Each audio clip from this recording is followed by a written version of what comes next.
Physiotherapy रे आपन को नी पेन रु केमिति ट्रीटमेंट पाई परिवे तो बहुत इंपोर्टेंट रोल रही। तो आम फिजियोथेरापी रे कौन करूँ ना प्रथम तो आम पेन मैनेजमेंट करूँ।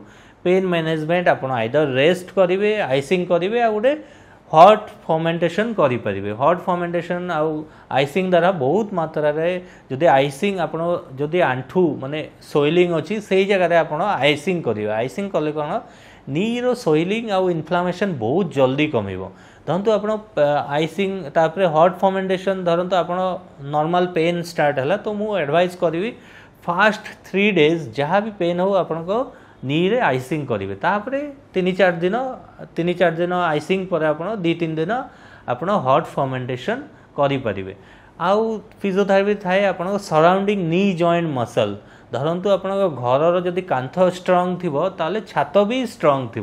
तो मु कहवा चाहे नी जॉइंट जमी क्वाड्रिसेप मसल अच्छी हामस्ट्रिंग ग्लूटियस आ गोटे काफ मसल ये 4टा मसल को जदि आम ठीक से ट्रेनिंग करी जदि ट्रेनिंग करवा स्ट्रेंथ बढ़ेगा ताहले आप नी जॉइंट रे बा नी उपरे प्रेशर बहुत मात्रा रे कमी जीवो।